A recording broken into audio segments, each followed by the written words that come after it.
समंदर में अमेरिका और ईरान के बीच बीती रात जो टकराव हुआ, उसने पूरी दुनिया को फिर से तीसरे विश्व युद्ध जैसे डर की तरफ धकेल दिया है। लेकिन अब इस जंग में सबसे बड़ा और सबसे खतरनाक मोड़ रूस की एंट्री मानी जा रही है, क्योंकि खबर है कि व्लादिमीर पुतिन ने ईरान के लिए अपना ऐसा रूसी चक्रव्यूह खोल दिया जिसे तोड़ना अमेरिका जैसी महाशक्ति के लिए भी आसान नहीं होगा। द इकोनॉमिस्ट की एक रिपोर्ट ने पूरी दुनिया में हलचल पैदा कर दी है। दावा किया गया है कि रूस की खुफिया एजेंसी GRU ने ईरान के लिए एक सीक्रेट मास्टर प्लान तैयार किया है और इस प्लान के तहत तेहरान को 5000 ऐसे फाइबर ऑप्टिक ड्रोन दिए जा रहे हैं जिन्हें दुनिया का कोई इलेक्ट्रॉनिक सिस्टम ट्रैक नहीं कर पाएगा। यानी अब जंग सिर्फ मिसाइलों और जहाजों की नहीं रही, बल्कि टेक्नोलॉजी की ऐसी लड़ाई बन चुकी है जहां दुश्मन को हमला दिखेगा भी नहीं। सबसे खतरनाक बात यह बताई जा रही है कि ये ड्रोन किसी रेडियो सिग्नल पर नहीं चलते। इन्हें एक बेहद पतली फाइबर ऑप्टिक केबल के जरिए कंट्रोल किया जाता है। इसका सीधा मतलब है कि अमेरिका के सबसे महंगे जैमर्स भी इन्हें रोक नहीं पाएंगे। यानी नो सिग्नल, नो जैमिंग। इन ड्रोन्स में ऑपरेटर को बेहद क्लियर लाइव वीडियो मिलता है, जिससे 40 किलोमीटर दूर बैठे दुश्मन पर भी सटीक हमला किया जा सकता है। रिपोर्ट में दावा किया गया कि इनकी वजह से युद्ध के मैदान में एक ग्रे जोन बन जाएगा, जहां अमेरिकी सैनिकों को समझ ही नहीं आएगा कि हमला आखिर कहां से हो रहा है। लेकिन कहानी यही खत्म नहीं होती। रूस अब ईरान को लंबी दूरी वाले सैटेलाइट ड्रोन देने की तैयारी में भी बताया जा रहा है।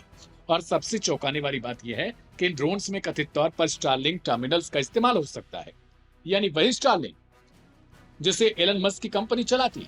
दावा यह भी किया गया कि यूक्रेन में रूस के लिए स्टारलिंक सेवाएं सीमित थीं, लेकिन मिडिल ईस्ट में ऐसी पाबंदियां फिलहाल नहीं है। अगर ऐसा हुआ तो ईरानी ड्रोन हजारों किलोमीटर दूर तक अमेरिकी ठिकानों को निशाना बनाने में सक्षम हो सकते हैं। रिपोर्ट के मुताबिक रूस सिर्फ हथियार नहीं दे रहा, बल्कि ईरान की पूरी ड्रोन आर्मी तैयार करने में जुटा हुआ है। इसके लिए 3 लेयर वाला सिक्योरिटी नेटवर्क बनाया जा रहा है। पहली लेयर में रूस की यूनिवर्सिटीज में पढ़ रहे करीब 10,000 ईरानी छात्रों को ड्रोन ऑपरेशंस की ट्रेनिंग देने की बात कही गई। दूसरी लेयर में ताजिक लोगों को शामिल किया जा रहा है, क्योंकि वे रूसी और फारसी दोनों भाषाएं समझते हैं। और तीसरी लेयर में सीरिया के पूर्व राष्ट्रपति बशर अल असद के वफादार लड़ाकों को जोड़ने का दावा किया गया। माना जा रहा है कि पूरा प्लान तब तेज हुआ जब खबर आई कि डोनाल्ड ट्रंप प्रशासन ईरान के सबसे अहम तेल केंद्र खार्क द्वीप पर कब्जे की तैयारी कर रहा था। खार्क वही जगह है जहां से ईरान के तेल निर्यात का बड़ा हिस्सा निकलता है। अगर यहां हमला होता तो ईरान की अर्थव्यवस्था को बड़ा झटका लग सकता है। अब रूस की इस कथित मदद के बाद तस्वीर बदलती दिख रही है। कहा जा रहा है कि पुतिन ने ईरान को ऐसी तकनीकी ढाल दे दी है जिससे अमेरिका का मिशन मुश्किल में पड़ सकता है। लेबनान में हिजबुल्लाह पहले ही ऐसे रूसी ड्रोन टेक्नोलॉजी का इस्तेमाल करके इस्राएली सेना को चुनौती देता दिखाई दे चुका है। और अब अगर यही सिस्टम ईरान के हाथों में बड़े स्तर पर पहुंचता है तो मिडिल ईस्ट की जंग और ज्यादा खतरनाक मोड़ ले सकती है। अब दुनिया की नजर सिर्फ एक सवाल पर टिकी है, क्या ट्रंप रूसी चक्रव्यूह को तोड़ पाएंगे या फिर ईरान की ये नई किलर मशीनें अमेरिका के लिए ऐसा डरावना सपना बन जाएंगी जिससे बाहर निकलना बेहद मुश्किल होगा।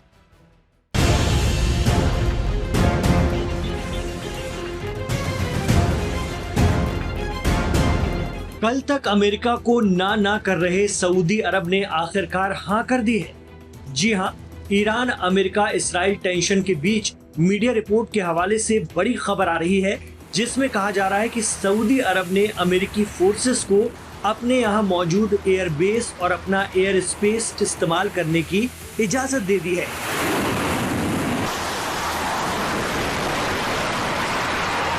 अमेरिकी अखबार वॉल स्ट्रीट जर्नल की ये रिपोर्ट छपी है। ये खबर इसलिए भी अहम है कि इससे पहले सऊदी ने होर्मुज छुड़वाने के लिए ईरान के खिलाफ किसी भी कार्रवाई के लिए अपने एयरबेस देने से मना कर दिया था, जिसके चलते अमेरिका को अपना प्रोजेक्ट फ्रीडम ऑपरेशन ही रोकना पड़ गया था। लेकिन बड़ा सवाल ये है कि कल तक अमेरिका को साफ मना कर चुका सऊदी अचानक कुछ ही घंटों में ईरान के खिलाफ कैसे हो गया। इस पर एक्सपर्ट कहते हैं कि दरअसल अमेरिकी और पश्चिमी मीडिया में इस तरह की खबरें जानबूझकर भी प्लांट करवाई जाती हैं। मिडिल ईस्ट एक्सपर्ट तो ये भी कयास लगाते हैं कि यूएई, जो कि सीधे तौर पर अमेरिका और इसराइल के खेमे में है, अपने 2 दुश्मनों को निपटाना चाह रहा है। एक है ईरान और दूसरा है सऊदी। यूएई भी अपने दोस्तों के साथ मिलकर इस तरह की खबरें चलवाता है, जिससे सऊदी और ईरान के बीच इख्तिलाफ पैदा हो और ईरान गुस्से में सऊदी पर एक आध बड़ा हमला कर दे, जिससे माहौल बन जाए।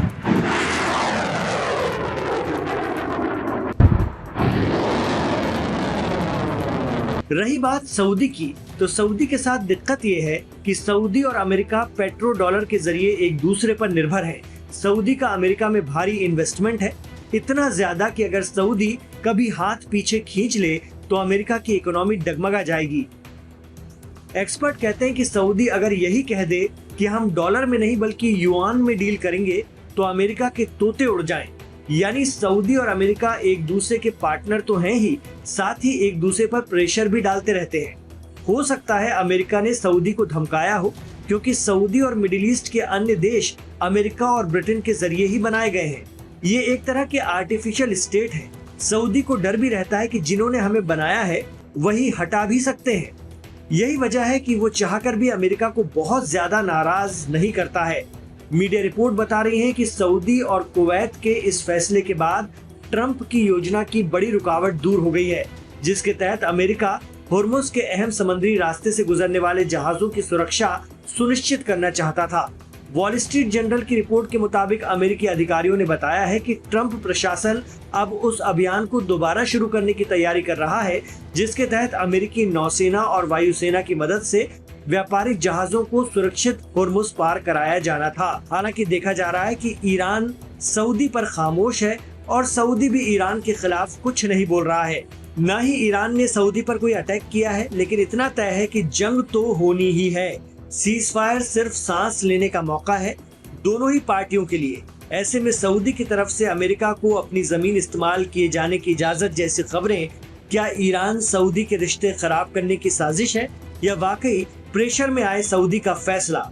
आप क्या सोचते हैं? हमें कमेंट बॉक्स पर जरूर बताएं।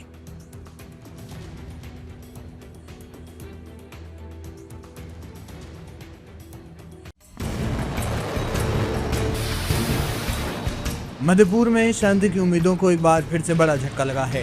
हाल ही में अमेरिका और ईरान के बीच चल रहे सीज फायर के ठीक बाद इलाके में तनाव अपने चरम पर पहुंच गया है। आज सुबह ईरान ने संयुक्त अरब अमीरात पर एक बड़ा हमला किया, जिसमें कई बैलिस्टिक मिसाइलों, क्रूज मिसाइलों और कामिकाज़े ड्रोन्स का उपयोग किया गया। यह हमला पिछले एक हफ्ते में यूएई पर हुआ दूसरा सबसे बड़ा हमला है, जिसने खाड़ी क्षेत्र में सुरक्षा व्यवस्था को हिलाकर रख दिया है। ताज़ा रिपोर्ट्स के मुताबिक ईरान ने आज तड़के यूएई के रणनीतिक ठिकानों को निशाना बनाकर मिसाइलें दागी। यूएई की राजधानी अबू धाबी और महत्वपूर्ण तेल व्यापार केंद्र जैसे फुजैरा के आसपास धमाकों की आवाजें सुनी गई। हालांकि यूएई का एयर डिफेंस सिस्टम पूरी तरह से सक्रिय रहा। दुनिया के सबसे आधुनिक रक्षा तंत्रों में शुमार थार्ड और पैट्रियट मिसाइल डिफेंस सिस्टम ने ईरानी हमलों को हवा में ही इंटरसेप्ट कर नष्ट कर दिया।